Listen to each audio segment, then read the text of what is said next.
Celebrities in the house. Celebrity, yeah, it's like. I said it's the worst episode of Gogglebox ever. This. That's what it is, exactly. Celebrity Gogglebox from Don't Saddleworth. You want to see me as well. This is my better side. Having watched Celebrity MasterChef, I would doubt some of those people are actually celebrities. So, listening to this, I apologise. It's just going to be probably the worst one. I mean, I've only retweeted 3 Rugby League podcasts already today, so a fourth is, the fourth is exactly what we know. I thought John Davidson's on 2 of those. We'll give him a week off this week. Yeah. And maybe the Toronto fans will. He's on everything. He is on everything. Sorry, John. Yeah. Phil's here, obviously, and Rugby League's top power couple in the media. I won't go that far. Well, the other one's got his own podcast, so we can't invite him on. So it's Gemma Carter of 4020 magazine. Hello. And the Sun's Rugby League correspondent, Gary Carter. How are you both? Yeah, good. Thank you. Yourself? Well, all right. I mean, the sun's just come out, so that's positive because it's been raining all day. Yeah. Well, on the right side of the hill, it's definitely not sunny. That's why there's no cricket at Old Trafford, clearly. What a strange venue to choose in the summer when it's going to be raining. That's why it's raining, because there is cricket at Old Trafford. and cricket's going ahead now with people there. Yes. The Bob Willis Trophy, and people are going to be there this weekend. And we are back this weekend in Super League with 2 exciting fixtures. So excited. I had a pie at dinner to celebrate. Are you going to Headingley on Sunday? Yes. I've just been and bought me wipes for the desk and the hand gel and the face masks. Didn't you do that already when you were going to Yorkshire then? Is that not a new thing? I jet washed myself. Not me. I'm not going to God.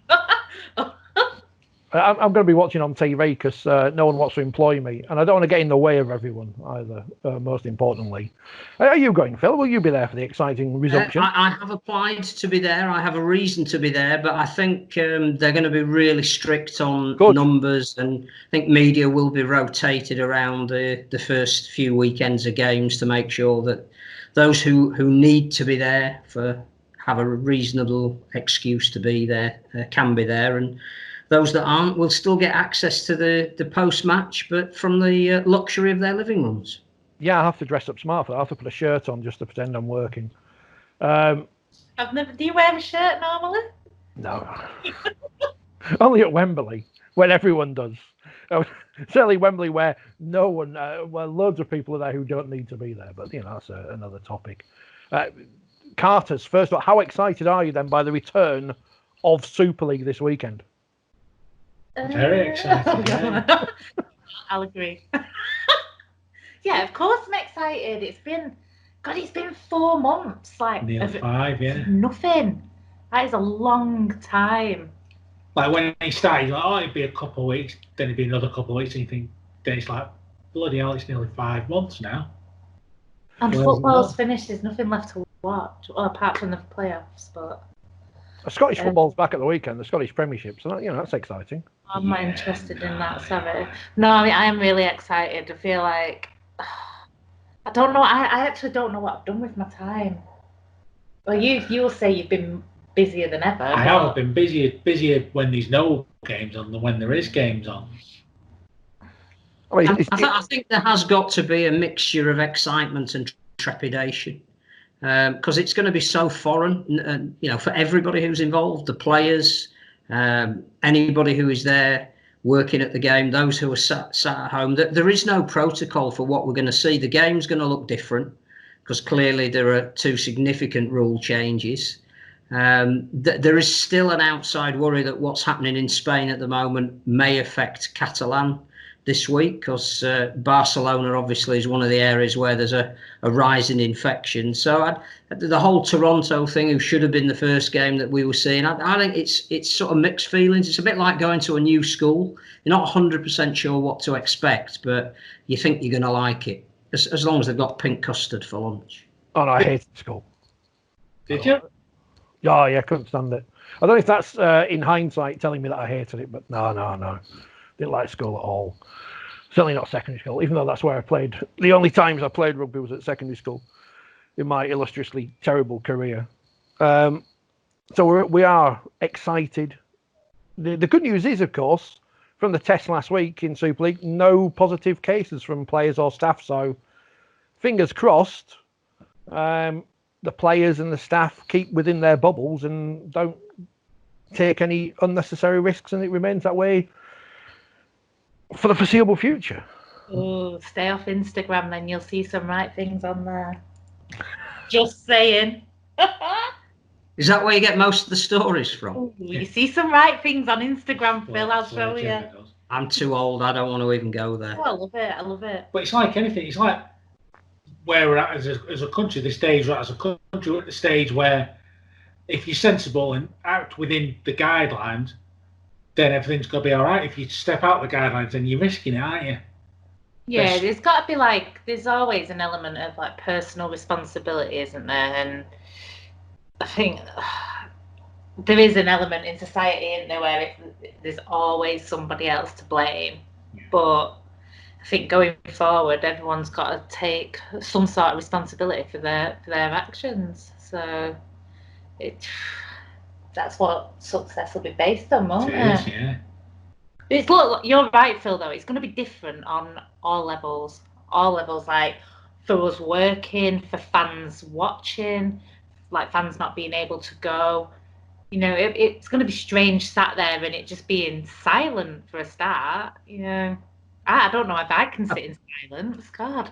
Apart from bleeping out the swearing, clearly, you can imagine Sky's entire commentary is going to be an apology to everybody. I'm sorry, but if you heard something there that you shouldn't have heard, of course you're going to hear it. There's nobody in the ground. You're going to have microphones near the players. Well, I have to practice the lines yet. I like to do a little neutral yes every now and then. What's also going to be interesting from a form point of view, because clearly people we know are predicting what the results are going to be. I won't give anything away. Leeds by 10. But the fact is there is no form line, because apart from the fact that none of us can remember what happened before the shutdown, how are the new rules going to affect the way teams recruited? So, for example, you pick a team like Hull, who deliberately went for size for this year. And now we're going to come up with a game that's played on very firm pitches, where we've got the 6 again rule and no scrums, and you're worried whether, well, not worried, you wonder whether that recruitment policy is going to backfire in the short term, because the big lads they've got in the middle that they've stacked up their team with are going to get run through by small nippy guys. And I just don't think we can predict how anybody's going to come back. They're all saying they've trained really well. They're all saying that the attitude's been right, which every team says coming out of any pre-season. But I genuinely, you look at Brisbane, for example, who went into lockdown 2 wins out of 2, and now if they were the only team on the pitch, wouldn't be able to win a game. Yeah. How's it going to go? How can you say? Yeah, you mentioned there about the whole signing big thing. With the way the game is now, does that not play even more into the whole going for it early doors and try to build enough of a lead that the smaller team could perhaps eat away at, and but Hull can hold on? Does he not play even that scenario? Their forwards are going to have to play big minutes, I think, and that's going to be one of the issues as well. Do they have the endurance? Because they haven't come out of an exacting pre-season. And I'm not picking on Hull. I think, some clubs have recruited a certain way, and to change the rules, 7 games in for most of them is a real test. No, it is, yeah, definitely. It's I mean, we sort of touched on it a bit before. I mean, even for fans watching on telly, this is going to be nothing they've ever seen, because the NRL has scrums, doesn't it? So it's going to be a case of waiting and seeing how it works. It'll almost take 2 or 3 weeks before people get used to the fact that there's no scrums and how it's going to work. The future, it's the end of the scrum.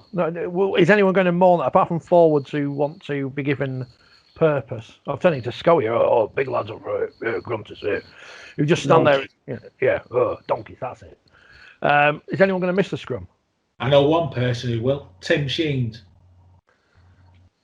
Well, you don't have to do much though until. Let's talk about the championship for a minute, because we'll talk more about the games coming up at the weekend later.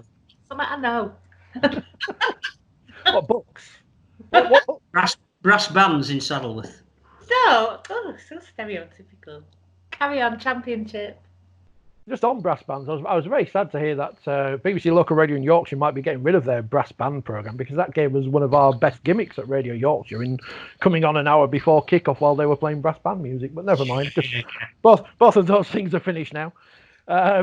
Yes, the championship, which sensationally, after we finished the show last week, literally minutes after the show last week, was cancelled, expunged, put in the bin along with League One for 2020. Some clubs obviously not happy, and Featherstone Rovers straight out of the gate trying to get into Super League.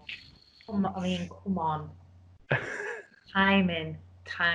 You know, for a sport that is really trying to jazz itself up and make itself look attractive, it's great at doing the exact opposite. When Bury failed, the ghosts of rugby league past that appear to be coming out of the woodwork. You obviously got no names. Well, not yet. You obviously go through a lot of lower league football going. Obviously, their seasons were cancelled very late on. Yes. But when Bury went to the wall, which seems like a long time ago now, but will be about a year ago, there was no team in the conference saying, "Oh, we'll take over. We'll take League Two or whatever." Were they? It's unseemly, so to speak. It is. I mean, the main protagonist wasn't Lee. It was more Featherstone than the main protagonist. And for me, there was always this thing in my head, like, we're on about making the game as big as possible to appeal to as broad a range of people as possible. So we may put a third team in the Wakefield Borough in the same division. Well, we're desperate for more top flight rugby in Wakefield. We'll get Dewsbury and Batley in there as well, because they've got the same postcode as well. We'll have all in. We'll have our own little Super League. We'll kick all you lot out. We'll just have Wakefield Super League. Yeah.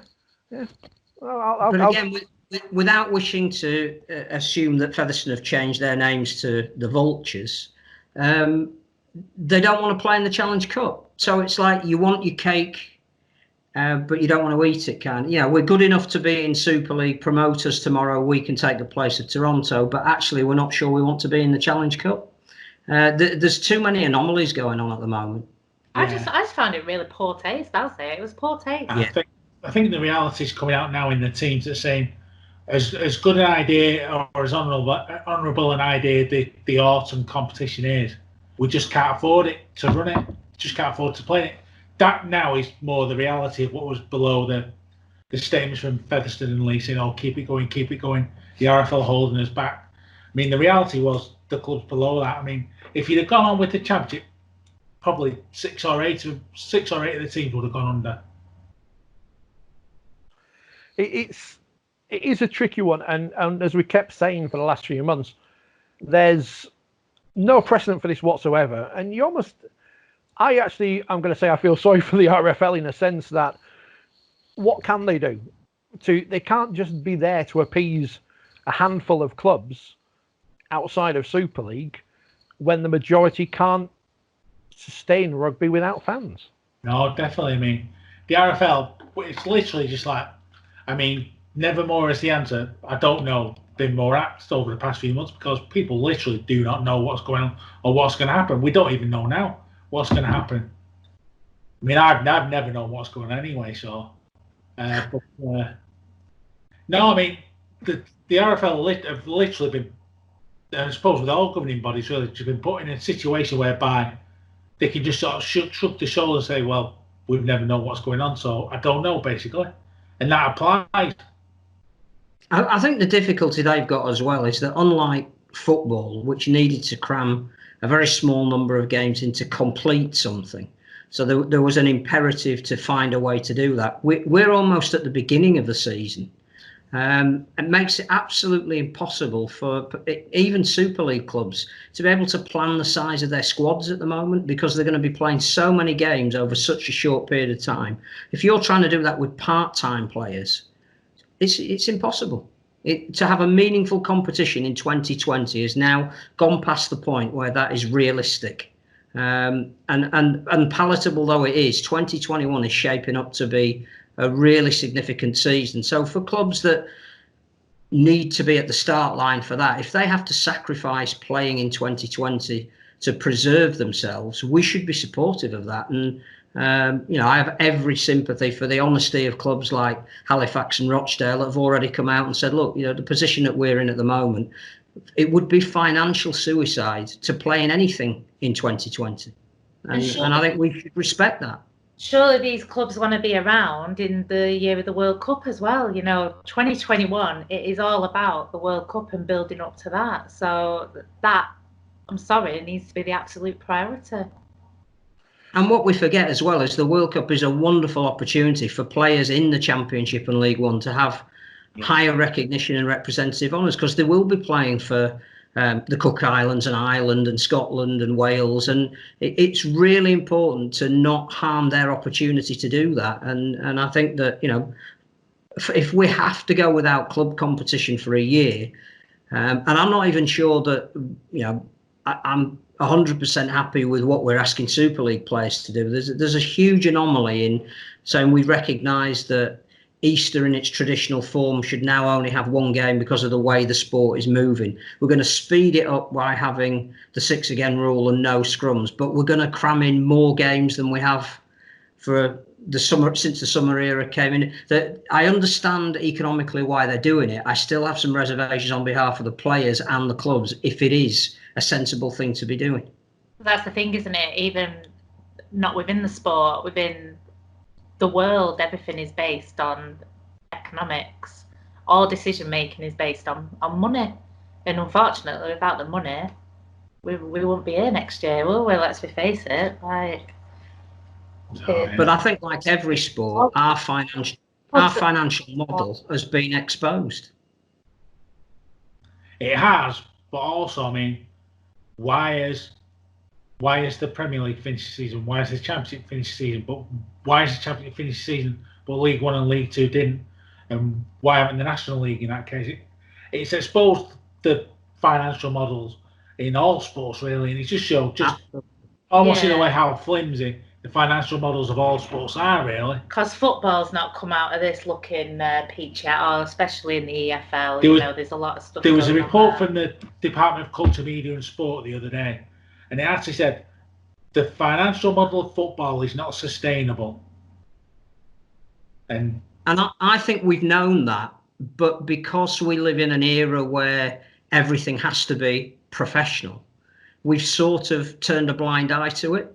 And again, I don't follow football. I know that you're absolute experts in football, but it appears as though the top, 6 of the top 7 clubs in the Premier League this year are the ones that are acknowledged to be the wealthiest.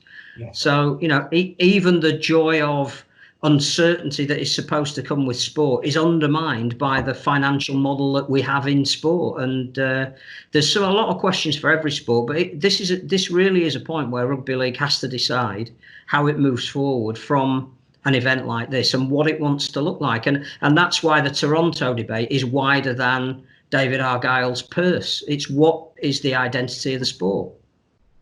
Yeah, it's almost like time for a reset of the game, really. Have a look at it, how we've come out of it, what's been exposed, what hasn't been, what's come good out of it, what's been exposed as being bad out of it, and just reset a lot of it, really. But you're saying the same things year on year. Yeah. This is like celebrating 125 years of Rugby League, and I've been around the post-Coma years, 5 years now, and it's the same year in, year out. So 5 years, I've been listening to this. You've been listening to it for longer. You've been saying it for longer, Phil. 125 years. We keep saying make a flag. We're going to have that party as well, and that won't be happening now because we can't have a party. We said right at the start of this 4 or 5 months ago that this was a great opportunity to really have a look and use your word, Gary, reset, and we haven't taken that opportunity. Yesterday, Sunday, A club owner returned to social media, which is always good. This is why we didn't have John on, because he's already banned. I've only been banned twice. 2 years as well, by the way. Yeah. Ghost of Rugby League Past tweeted something about an hour ago. It's been 2 years since this person was last on social media. I mean, we've got a double header on Sunday. We still might have a triple header if the Toronto Centurion Rovers take to the field. I don't have the words. I'm trying to be diplomatic. You know, I follow darts a bit, and you watch the World Match Play just finished, and then the PDC did a great job with no fans there, but it came across on TV as a great, proper sporting event. You know, well done, Dimitri Vandenberg, blah, blah, blah, blah, blah. The other side of darts is a complete shambles, and it is run like a working men's club committee. And unfortunately... Sounds familiar. But we've been saying this for a while. Phil mentioned Speedway last week, and we are heading in that direction if we don't stop the self-interest and look at the game as a whole. And I don't think people can... I think what's really interesting is that we started off lockdown by being the only sport that was given a government loan. Now, whatever those terms and conditions of the loan are, who's going to end up using it? It may well only be the RFL themselves that end up using it to tide them over, because we don't have an Ashes series and we may not have a Challenge Cup final this year. Irrespective, no other sport has been to central government and been given the wherewithal to find a manner of survival. And we did that on the back of unity and common purpose and governance that was deemed to be ahead of most other sports in terms of the processes that are written down, the all-inclusive community nature of the sport. All the things that we love about rugby league got us to the position at the start of lockdown where we could survive. And towards the end of lockdown, we're now back in little pockets of self-interest that have beset us for 125 years, as Gemma said. So it's really interesting to see, even over lockdown, how rugby league has gone from its very best face to some of it's not so good. And unless that changes, and it has to change with an agreement from everybody that independence, a commission, is better than vested interest making the major decisions, then nothing will change. Yeah, if anything, the governing body of the RFL are perhaps guilty of being too close to the people, whereas that degree of independence needs to come in, almost like the RFL board saying, right, we're becoming completely independent of you now, or we say, right, we're bringing in another sort of 3 directors, non-executive directors or whatever, and they are the completely independent board now. They decide what happens, not us.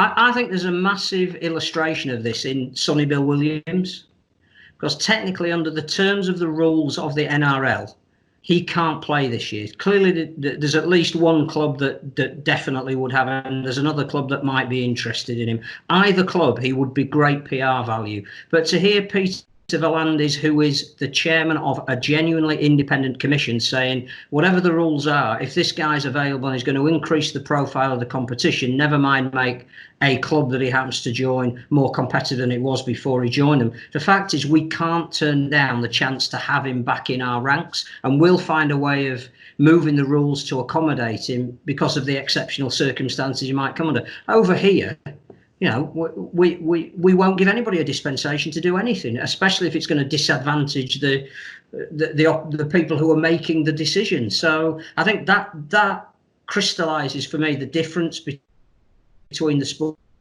or the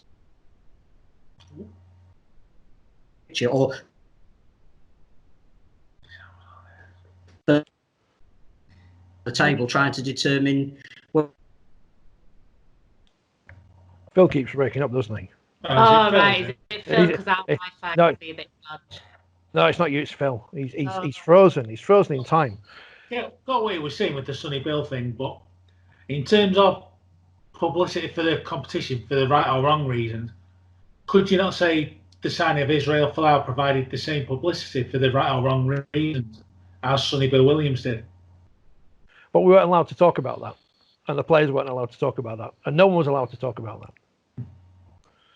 I think Phil's back. Talking just generated more interest. No, but in terms of interest in the signings, everything. Yeah. Signing of Israel Folau generated as much publicity for a different reason as Sonny Bill Williams signing. I get what Fernandez is saying, but the problem you've got is doing it for one club, for whether it's genuine reasons or not, it gives the other 15 clubs will be, right, how can we exploit that? They can sign all the other Toronto players that are free now. Colin Watkins could be heading straight back to the NRL. What about the ones that have been signed and not yet announced? What, like Stevie Ward and Richie Myler and... Ben Flower? Yeah. As far as I know, they've been told they can find other clubs if they want. It's terrible situation. I don't know if Phil's back with us or not. He keeps freezing and then coming back, but while he's not there, what do we think will happen with Toronto? Because obviously, I'll tell you, they won't be back. There won't be. Well, what happens then? Because we can't have an 11-team Super League, can we? Promotion and relegation. I can't see that they'll be back. How can they be back when you're already telling your players to look elsewhere? You're telling your players to look elsewhere. You've not got a plan for 2021, no matter how much you say you have. Can they merge with Ottawa? Well, there's probably more distance between Toronto and Ottawa as between John O'Groats and London, isn't there? Well, in all seriousness, like if Toronto don't come back in 2021, which they're probably not going to, let's face it, what does happen, Phil? What do you think? I don't think we can have 11 teams in Super League. I don't think it's workable at any level, apart from the fact that we've already announced that we've got a Magic weekend. You have to have an even number of teams with that. Well, I don't know what you do. Some relegation and how do you go about it? Well, the problem is that you're in the realms without having promotion or relegation on the field, with actually creating franchising. Because you'd be looking at potential candidates in the championship who could be that 12th team, and you'd be deciding upon what reason they would be that extra side on the basis solely of criteria outside of playing. Yep. And that becomes the beginning of franchising, which is why the debate about expansion, promotion, relegation, franchising at the moment is more important actually than even who wins the championship this year. And those are the debates that an independent commission should be having and initiating, and not the club sitting around deciding whether Toronto, in whatever form it might come back in, be it with or without a David Argyle behind it, is a preferred. Like we started the conversation saying, there's some issues now that we need to address that are bigger than and we have to do that quickly. The thing, with the name Toronto, I know there's a lot of debate out there that people don't think we deserve to be in Super League, but let's face it, they've played the way into the competition, and like it or not, they do bring interest. I mean, the London desks are interested in Toronto. People that don't necessarily come and watch rugby league, our friends, for example, will come to matches when the team are playing Toronto. It has generated interest, and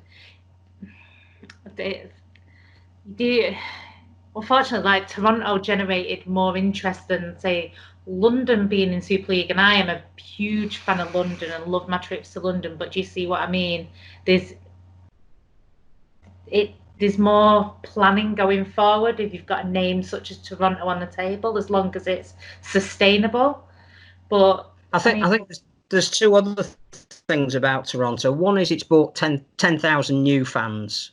And as a sport, there is no area, Leeds, Wigan, St Helens, Hull, that can bring 10,000 extra fans over the course of 2 or 3 years. So I think that has to be borne in mind. If you're a sport, that expansion is not about necessarily geographical areas, it's about new markets. It's getting new people interested in your sport to keep it sustainable. That's the first thing. The other thing that I've been struggling to reconcile, because there has been some pretty obnoxious stuff by people who are rugby league fans and we're supposed to be a family, is the fact that David Argyle, for all the sharp business practices that clearly have been reported and proven to be true, has put in £19 million or thereabouts of his own money into the sport. The sport has put in no pounds to achieve what has been achieved, and yet the man who's put in the money is the man who's being vilified. I think we've got that the wrong way around somehow. Yeah, definitely. Yeah, definitely. It's not just at Toronto where people are putting their own money in. I mean, remember Ian Lenigan put £1.4 million into Wigan to cover their losses. Last time he's put another £500,000 in to see him through this time as well. So it's not just Toronto where backers or owners are putting their own money in to keep them afloat either. I mean, if it was me personally, I think providing Toronto have to sign up to guarantees, I think they should be in 2021 in Super League, purely because relegation. I think the other thing as well. No, I think you're right. I think the other thing as well is that it exposes the fact that we are allowing new teams in and not giving them even the same resource as the clubs that are already in there. So to start off by penalising new teams by not giving them the same distribution is almost saying we don't want you in our competition. So whereas any expansion that is deemed to be, if you want to come in and join our party, you've got to pay. And you're going, well, clearly then you don't want me at your party. So we've got to decide the whole process of, if they do come back in, is there right to give them some of the income that is generated by them because they are part of that competition? No, wait. I mean, I personally would have it as a written rule that any team that comes in, whether it be an expansion team, whether it be a team from down the road, has to get central distribution. I'd sort of make it a written rule whereby teams have to get central distribution. Whether teams could argue that waters down the distribution they get. Well, that's the issue now, isn't it? Clubs have budgeted that's the issue. On that, the clubs budget on that distribution figure, and they're not gonna give that piece of the pie up, are they? Because that essentially could potentially send them to the wall if they don't get that sum of money. Does that not show just how? And I think the irony is as well, if you were to invite a Leo Featherstone or a London to take place of Toronto, they clearly would have access to central distribution. So it's a minefield for everybody in every respect. No, it is definitely. It's definitely a minefield. I think it'd be more of a minefield if they decide to relegate Toronto to the Championship, say, because then you're sort of thinking, who comes up? Is it Featherstone who were top at the time? Is it, say, London or Toulouse because they have more to offer off the field? And then where'd you put Toronto? It just opens up a massive can of worms if they decide to relegate Toronto. It has to be based on what value do they bring to the competition. If you relegate them, that's it. They'd be gone. There's no two ways that they would be gone. Yeah, I'm not even sure that if I was a backer in Toronto that I would want to go through a season in the Championship playing half of the teams that you play are part-time teams. Results tend to be foregone conclusions in that respect. Most of the time that Toronto were in Championship, they weren't troubled enough by the opposition that they played on a regular basis.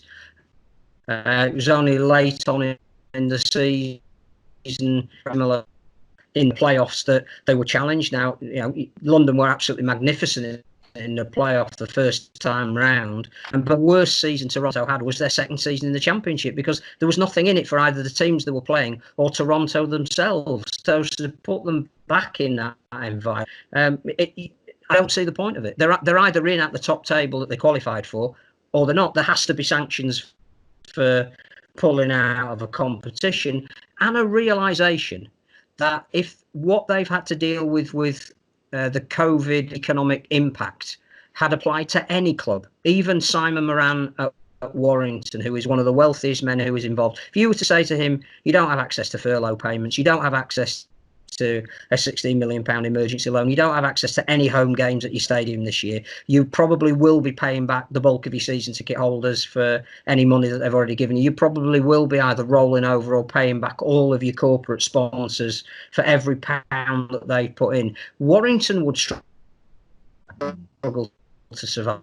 No team in 06, no team is all right. It's a massive mess. And before people complain on us, we're not saying that Toronto didn't have any before COVID. Yeah, we're not saying that Toronto didn't have any issues before the COVID-19 situation, because obviously they did, and they weren't resolved. And those have to be part of those guarantees that Gary's mentioned, obviously, that they are going to pay people on time, they are going to pay their suppliers, and they're not going to put themselves in a situation of their own making rather than one that no one could have foreseen. Yeah, there's undoubtedly lessons that have to be learned on both sides. But I'm not sure whether more lessons have to be learned on our side than Toronto side. I mean, it's pretty much not in doubt that Toronto haven't necessarily run their business properly. Whereas I think part of this, the learning now has to be, part of the guarantee should be you have to guarantee that your business is run properly, basically. Sorry, I just find that laughable in itself. Fit and proper persons, that's what we need in rugby league. Fit and proper test. Yeah. Due diligence. I can't even say it. Due diligence.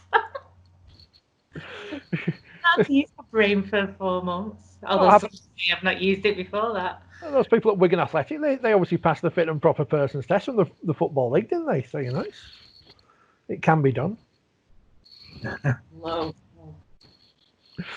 I guess the issue, and it has been mentioned, so if there is no Toronto in Super League next year, how do we choose who replaces them? Is it going to be, Featherstone were in the grand final, or Lee have got Derek Beaumont moaning on Twitter, or Toulouse are French and exciting, or London were in Super League, or, you know, we'll just pick a name out at random, put Rochdale or Coventry in, or someone.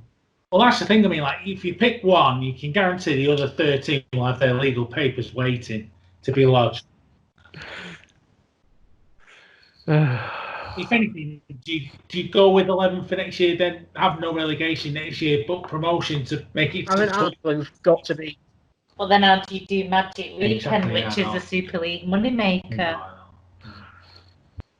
I think one of the people who's got to be involved in the debate has to be the broadcasters. Now, at the moment, that would be Sky in this instance, because clearly they are, one of the people who put a massive amount of money into the sport. But you've got to ask them as well, strategically, how does it work? You know, where do they see the most value in the sport? Why would they continue in the way that they have in the past?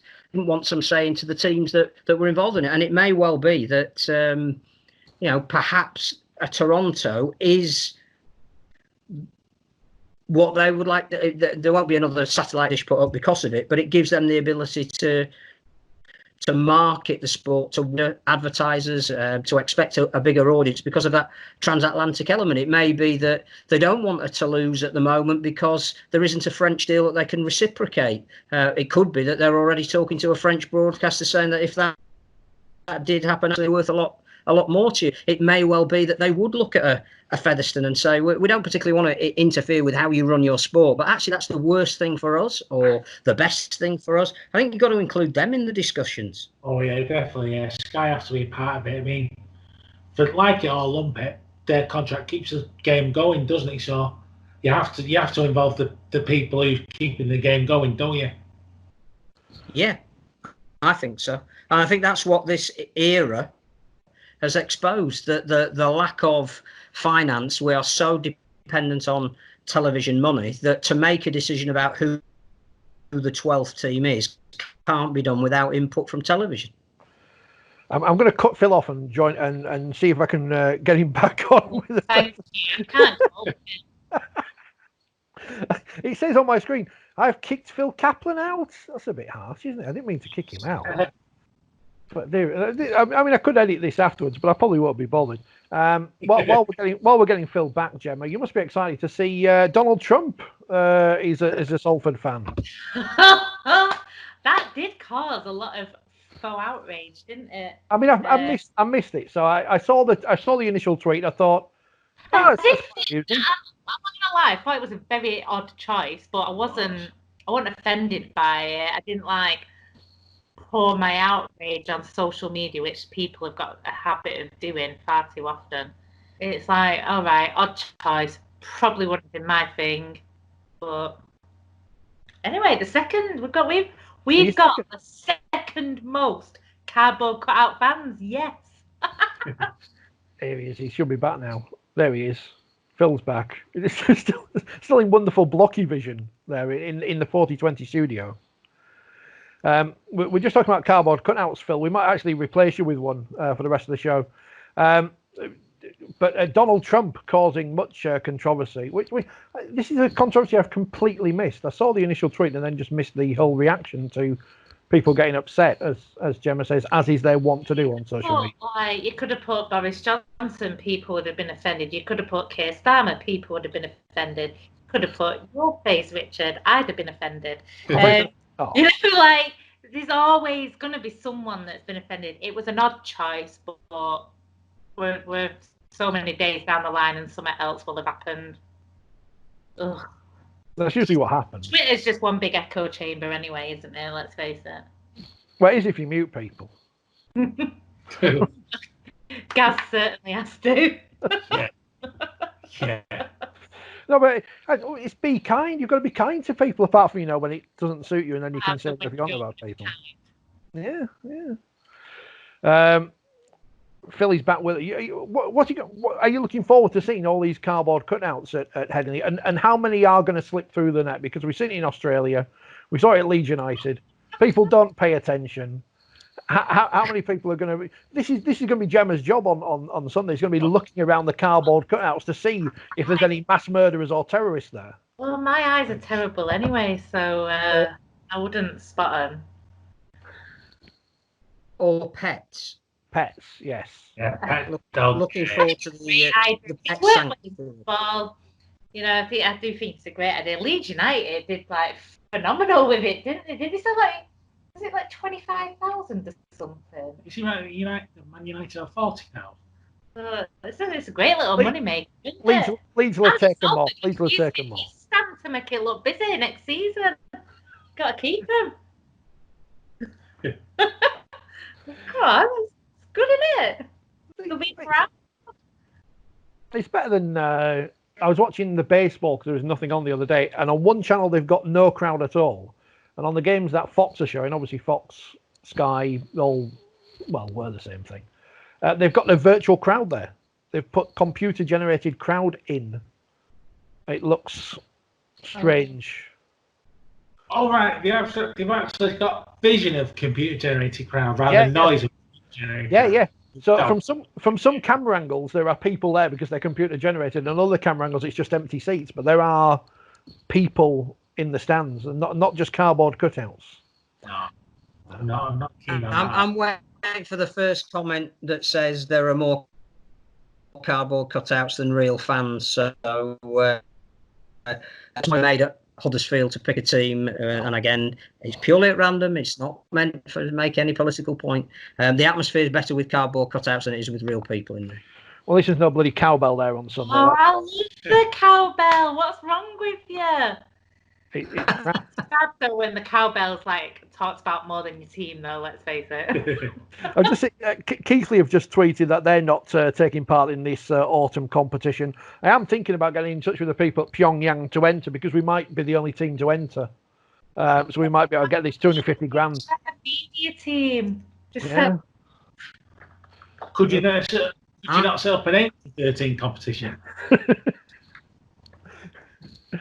What?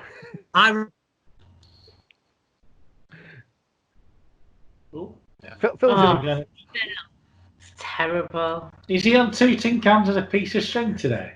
May as well be. I think Scully's Wi-Fi would be better than yours, Phil. And we've only just taught him how to spell it. WF. He's moving again. I'm going to try a different location. And the West Wing. I thought he was going to go to the toilet then. That was even more concerning. I thought it was going to go. It was a cake shop. No. If your roots is up there, you'll be fine. But No, that's John Davidson. Oh, God. Oh dear. It's like a really bad episode of Blair Witch now, isn't it? It is, yeah. Back into the he's back where he was now. Well, I've been on the 3rd floor. Not the Asian 13, but the Euro 13 competition. Yep. Oh yeah, you've had something on that. Writing about the Dublin Blues. Yes. They're very ambitious to get into League One eventually, but according to them, you need to put up a bond of £500,000 in case you go under. And that's their stumbling block. Basically, they're very, very keen to get into League One. And obviously, I mean, it's not a massive jump, is it, to picture a club in Dublin in League One if you can let Otto in New York in. Dublin's quite a logical sort of next step as a future market, really. Yeah, like a magic weekend in Ireland. That would be amazing. That would work. Expensive. Oh, but it would be great. Yeah, but people would go. Did you go when the Charity Show was in Dublin, Phil? I did. Just the same weekend as the Horse of the Year. Is that a Horse of the Week show? It was a great weekend. Now polo mints. Right. Oh dear. Oh, Phil. Well, at least we're having fun. 10p a metre. Yeah. Just people will complain about this afterwards. Say, well, it's free. You're not paying for this. So I'll cut him off. I'll cut him off again.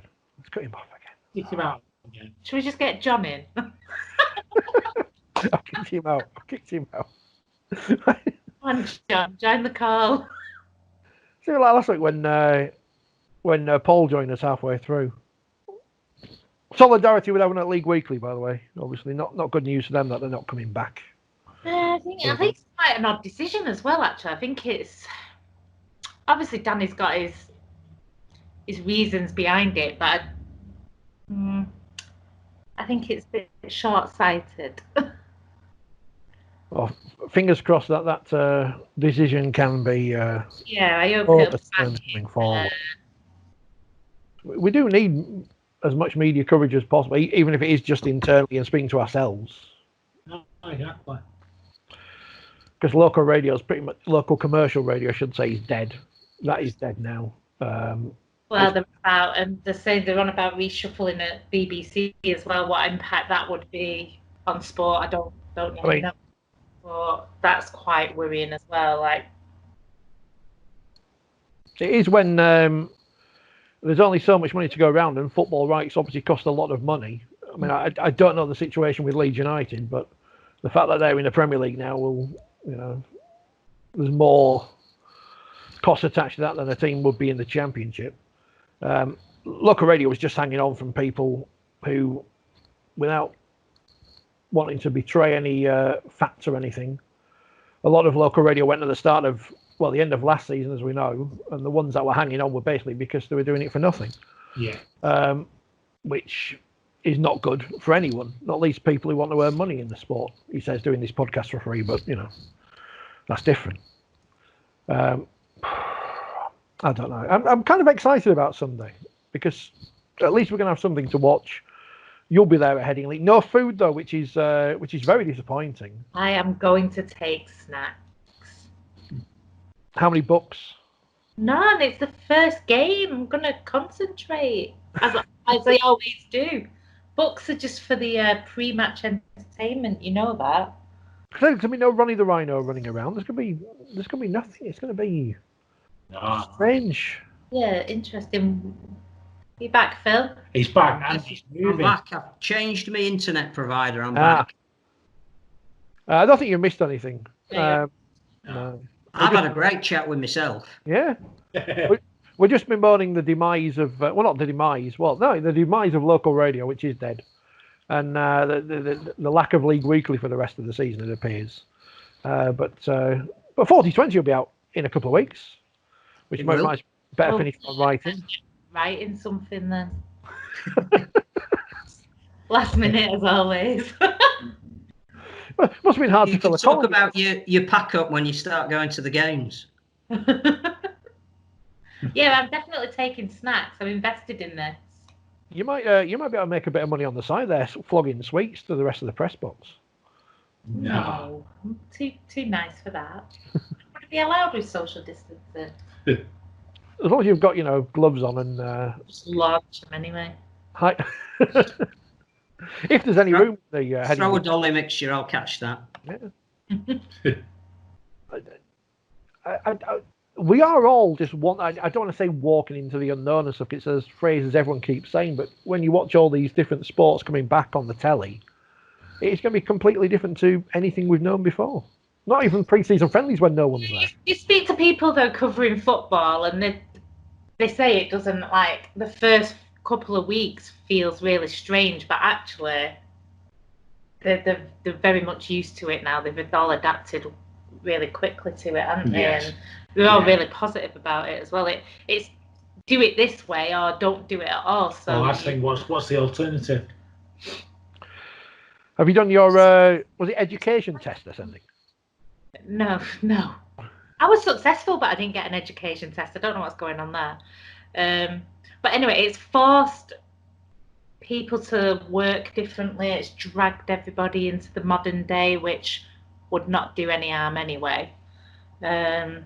So yeah, let's see. No, I'd be interested to see how it works. Really interested to see how it works.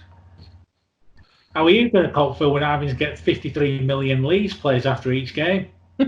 Well, am I going to be able to even sit near the people I normally sit near? In which case, will I be getting texts all the way through the game going, who threw that pass? What's the penalty count? Yeah. It's the new way of working, isn't it? Your player marks out of 10. This is why you look youthful. Yeah. Because you've had 4 months off that. We don't yet know the venues after round 3 either, do we? No. So again, that talk of fans being allowed in September. 1 or 2 games. I mean, 1 or 2 clubs are definitely looking at it. Which you wrote about, didn't you? Yeah, 1 or 2 clubs are definitely looking at it. I think Salford and Casford are looking at it with a maximum of 3,500 fans. And there is a plan drawn up by another club whereby, obviously it depends on what capacity of the ground is. It's basically like groups or families can sit together, then there's a width of 2 seats between them and the next person. And it's alternate rows as well in the seating. So how would you do that with a ground that's predominantly standing? Well, you basically have your group stood together, and then it's 1.2 meters, which is essentially 4 foot, and then you have stewards sort of patrolling it. Basically, stewards have to do the job. That's worked well so far. What stewards in general? The alternative could be we could tie them to the rails. Yeah. Could you tell me whose bubble you're in, please? Yeah. Where Ken Bates electric fences need to come back, and then we can. If you move, you're going to get. We'll have cattle prods. Yeah. Oh yeah, well I could do with some extra money, so I'll apply for that job. That'd be all right. I could do. It's like what we talked about earlier. It's basically just people having common sense, isn't it? Like a common sense attitude to it all. If people show common sense, it has much greater chance of working than if people don't. Having watched. The other danger is clearly there is a possibility of a localised outbreak of the disease. It hasn't disappeared, and we'd be naive to think that it had.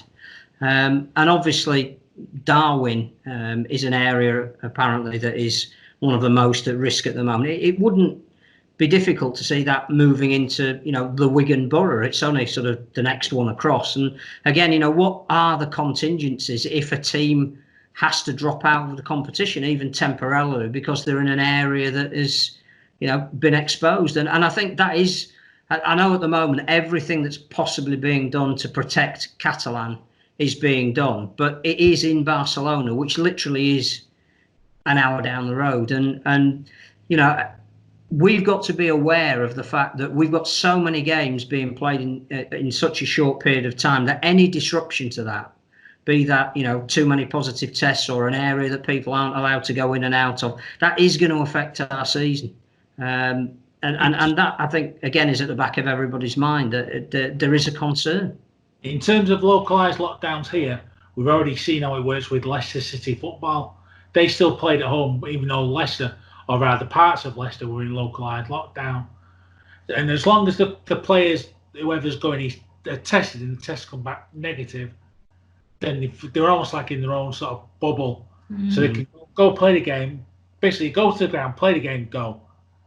And that sort of covers localised lockdowns here. The issue with Catalan is, for a start, well, certainly with, as far as I know, there's an edict or a decision being made whereby teams will fly into and out of Perpignan rather than Barcelona. I mean, presumably they need to be here sooner rather than later for the first month. Well, Catalan are going to charter flights for every game in the. Oh, what's happened there? Oh, I don't know. And the thing about that, again, is the additional cost. Who is going to pay for all of that? Does it come out of a central pot? Does it come out of the £16 million? Is it the responsibility of the club themselves? Because, again, in the Australian game, to charter planes, to make sure that you knew exactly how the players were getting to matches, that was all centrally funded because they've got the money to do it. As far as I know, all the clubs are going to have to cover the costs themselves. That's a hell of an ask. It is, but I did a quick quote before for just sort of saying, for instance, like for the Leeds game in Catalan, chartering a flight, flying on the Saturday, because Leeds play Catalan on the Monday. Say you fly on the Saturday and leave in the early hours of the Tuesday. The flight costs £29,000. Now, a club that travelled to Catalan earlier in the season, by doing the traditional jet to Barcelona and bussing it, that cost them £26,000. So it sounds a lot more than it actually. I mean, okay, it's a big expense, but it's not much more than doing it like travelling on the scheduled flights, really. A lot more logistics involved in these things than you actually realise, isn't there? A lot more goes into running a rugby league club than you'd think. But at least you don't have to think about these things and just let them get on with it, and hopefully all goes to the best. I think before we get into the predictions on this technologically challenged programme...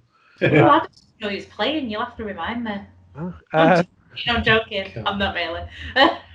Sorry, I had to check as well, and I almost gave the wrong fixtures out, so that would have been good. Are we all looking forward to the redraw of the Challenge Cup? I mean, I hope Sandy is waiting ready for the call from the RFL to redraw the cup when everyone pulls out. Saints. Oh yeah, I am then. Again, forgive my usual ignorance on all of this, but haven't the BBC already announced that they're covering 2 fixtures? Oh yes, they have, haven't they? Yeah. So how are you going to have a redraw? Is it of the fixtures other than those, or? I just read it on the internet. I don't know. Well, it must be true then. It must be true. I mean, are you going to have? Facebook told me so. I mean, are you going to have, how many teams are you going to have in the Challenge Cup? Are you going to have 10 teams in, which means you get down to 5 for the quarterfinals, which is an odd number? Are you going to sort of bring in teams that have been knocked out already, give them a second chance to make up the numbers? Well, I heard Huddersfield saying they were looking forward to having the weeks of the Challenge Cup off because they thought that would help them in this onerous league. But they were beaten by Toronto, so what if they now replace them and they're back in the Challenge Cup? No, exactly. And then they win it. And then there'll be a trivia question in the future, won't they? Well, if it stays as if Huddersfield are reinstated, they're meant to play Newcastle. So they go straight through to the quarterfinals, having been knocked out the round before. Yes.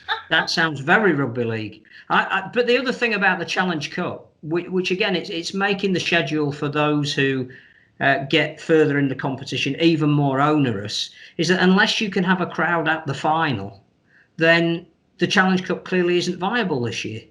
Yes. As a competition. So at what point do you say we don't need to worry about redraws or how the competition is going to look? Because unlike the FA Cup, which was already, I think, at the semi-final stage when lockdown came, and the fact that football is such a big sport that the FA Cup still could be played behind closed doors, I'm not sure we could afford to play the Challenge Cup behind closed doors. Yeah, I think all this has sort of brought that decision day forward, really.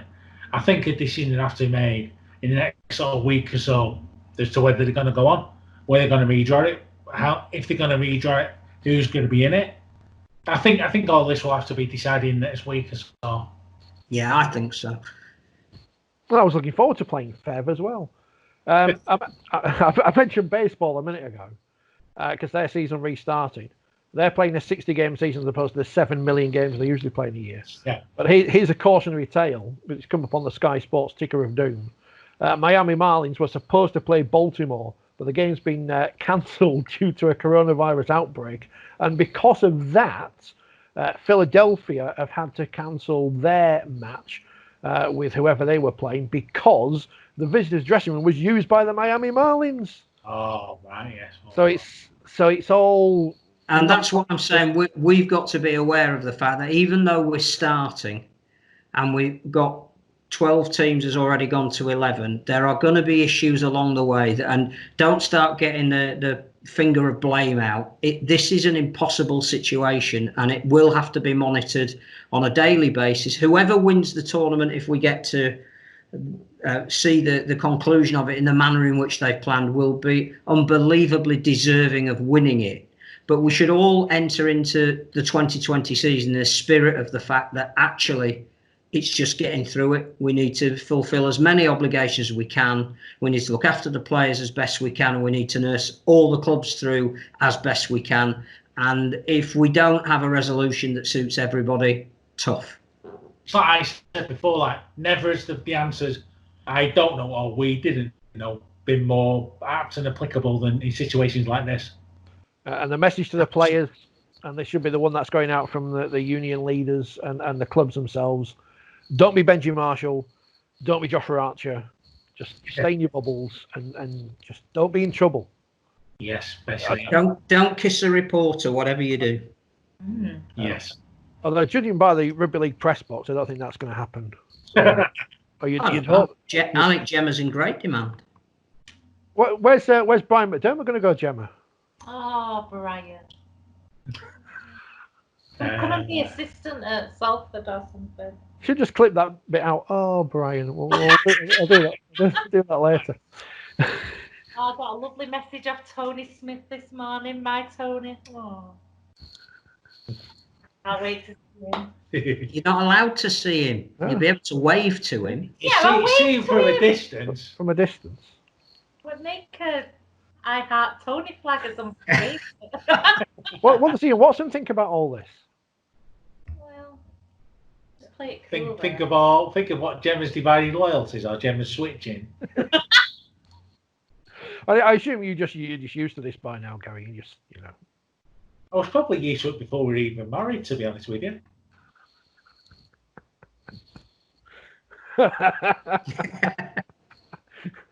This is like proper shit goggle box, this, isn't it? Sorry, I swore. Oh, all right. Well, to end things, there's nothing else has happened, has it? I think we've discussed everything. Something will happen the minute after we stop recording. Well, yeah.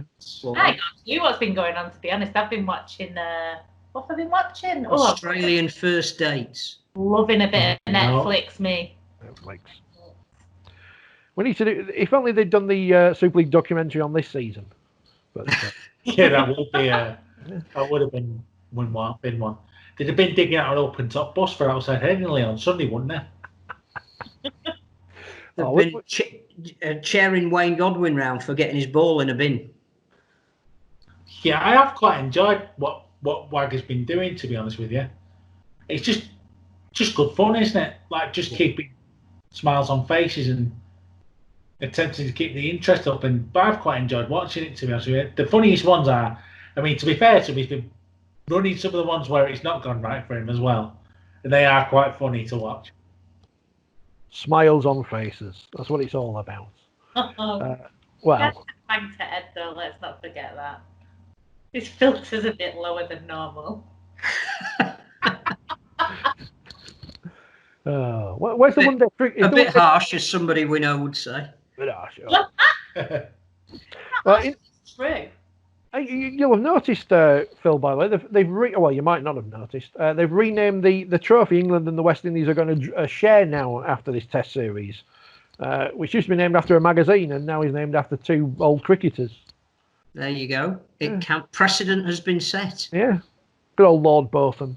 Who's the Ian Botham of Rugby League? Well, I think we actually know the answer to that. And speaking of him, it's time for the predictions. The resumption of Super League with these matches to be made up. I'm part of the league, so yeah, listen to me, kids. You won't go. Sunday, gamble responsibly. Sunday, the 2nd of August, at Emerald Headingley Stadium, which is looking beautiful, by the way. St Helens are champions versus the Catalan Dragons. We'll start with the Carters. Well, Saints. Saints could have a year off and still come back awesome, won't they? Right. I mean, do you wait up? Is swapping James Graham for Luke Thompson weakening St Helens? Or rather, Luke Thompson for James Graham, does that weaken St Helens? Probably not. And I think what strengthens St Helens as well is that somebody like James Roby, who was clearly struggling with injury, will be coming back completely fit. As we said right at the very beginning, before technology intervened, which I know you'll cut out all of those bits and nobody will even know it happened. Yeah, it'll be a great podcast. Yeah, you will. Breaking up for 50% of this. How can there be a form line? How can you? I mean, on paper, the Dragons, because they haven't played as many games as anybody else, had made quite a solid start to the season. But in terms of the personnel that they've got and some of the ones who they'll have back, they've got a real challenge this year. I think they could make the semi-finals against the Saints side, who, based on the last game that we saw played, were under par. But you still say, if this is a season restart, that Saints will be favourites for this. But you would not be surprised if Sam Tompkins came out and ran the show.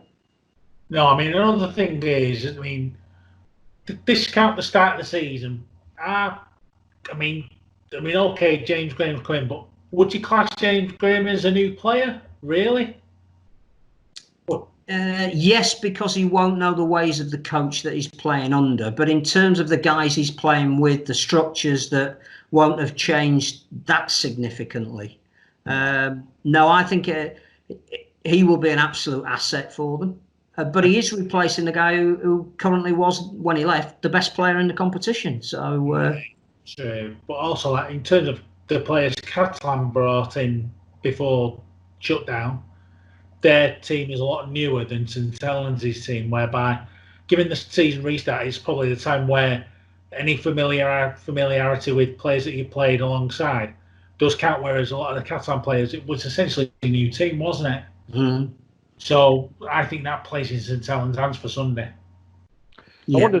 I wonder as well with the, I know teams haven't been training until recently, but the fact that it gives Wolf longer to get his style over to the Saints team. I know some of the fans weren't happy before the lockdown about the way Saints were playing, but they might be more adept to the ways of the new coach now. Catalan's been training longer. Yeah, Catalan were first team back. Been training longer as well, haven't they?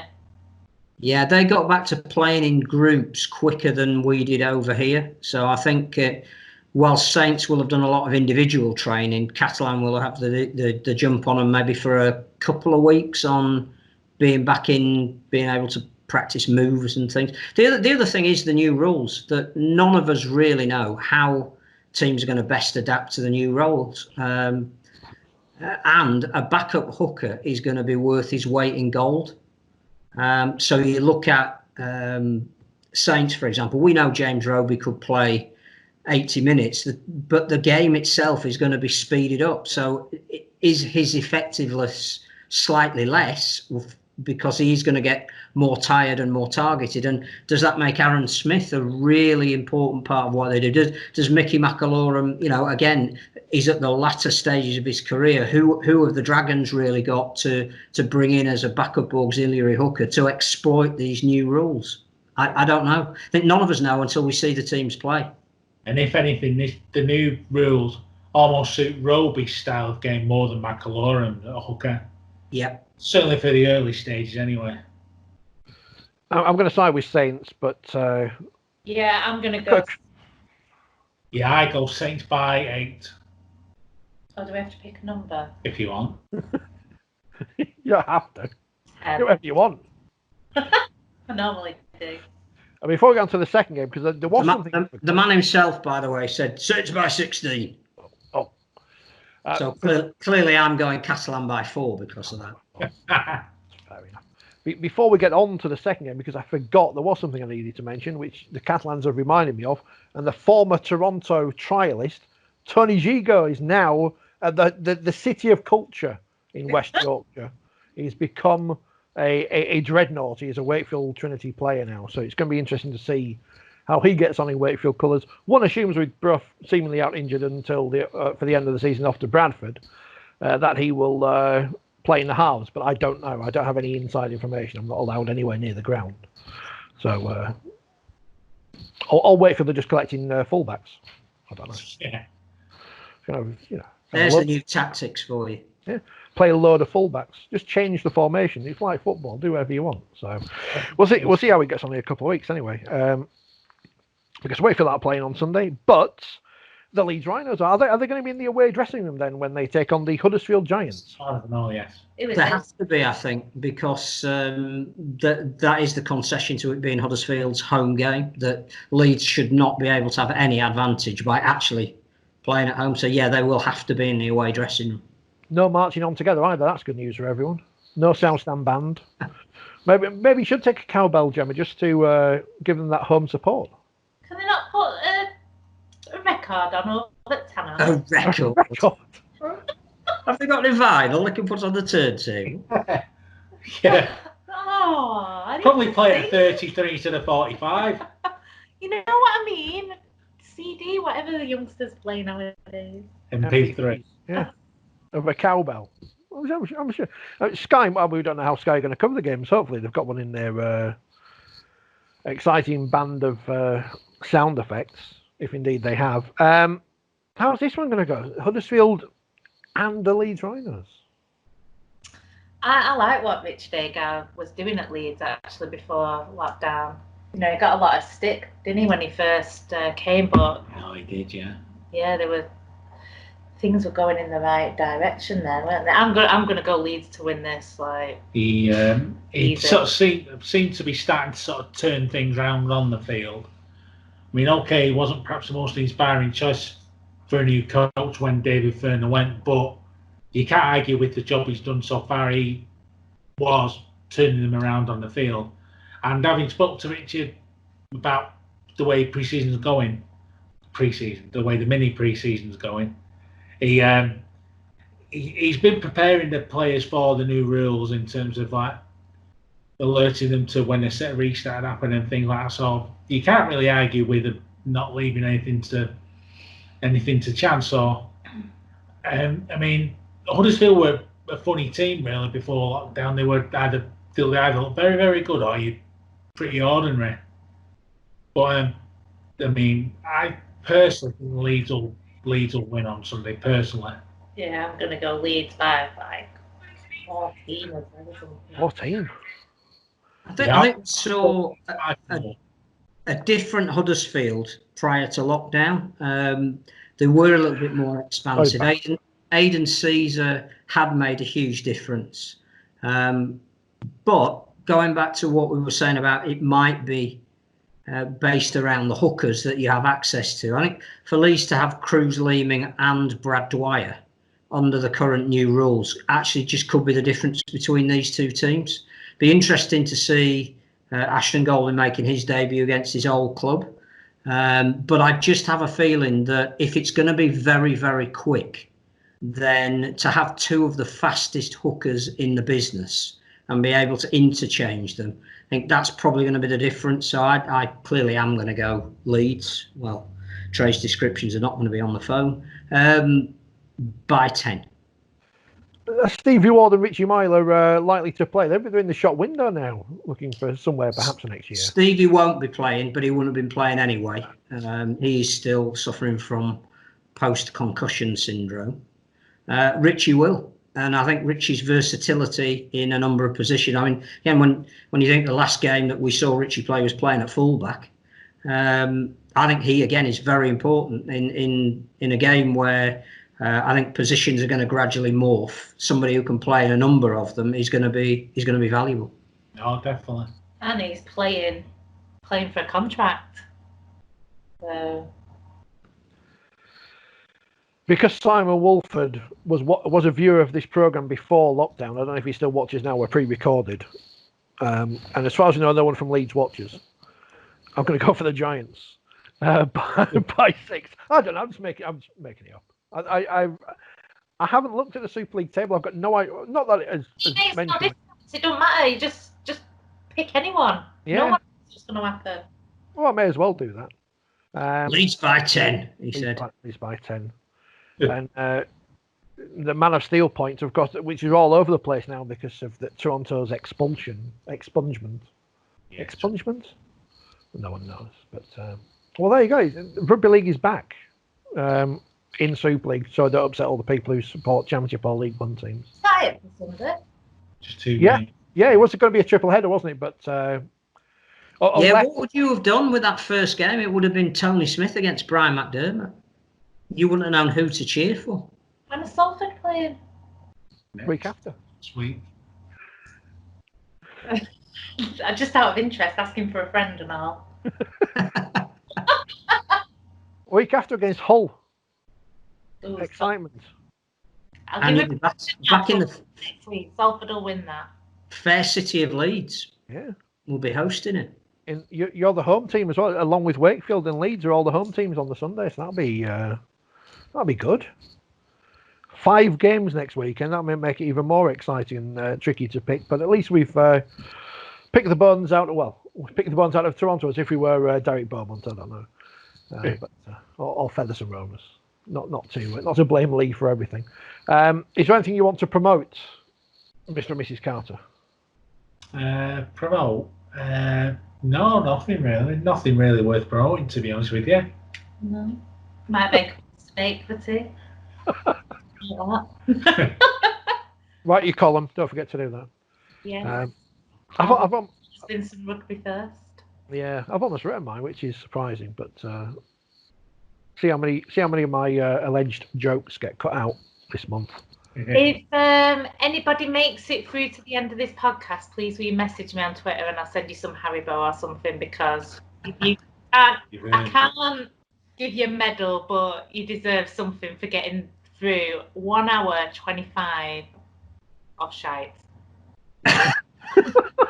I think that is our new strapline, isn't it? Yeah. I mean, who needs a better sell than that? For knowing it's undersold over an hour of shite. Yeah. That's the new strapline now. We'll get on some t-shirts. Just leave me out, Richard, if you're not allowed to swear. No, you can swear. It's all right. On YouTube, when you upload the video, it says, "Is there any swearing?" I'll just put that as mild swearing. Oh yeah. All right. Say, like, you can say damn and stuff, but you can't say, the really bad words like expansion or mergers. As long as you don't say those, you're all right. Or Man United or something like that. I don't know. Yeah. It's wonderful to see you both. Well, and likewise as well. It's been nice, hasn't it? It's been nice. It's been like the family getting back together. Yeah. Well, like the rugby league family, completely dysfunctional and hate each other. Yeah. Well, I hate people, that. At least somebody on this screen has been released, so it's just good to see you back in society. I don't get it. On that bombshell. It's a joke. Oh, don't invite me on again. I'm awful. Yeah. Well, in fairness, you did sit still for an hour and a half, 20 minutes. You didn't disappear off screen, so. I brought my snacks with me, that's why. That's why. Gary and Gemma, thank you very much. Right. Enjoy Sunday. Stay safe over there on the other side of the Pennines. Phil, thank you very much indeed. And we'll probably be back next week because there will be actual rugby to speak about as Super League is back on 4020, not live.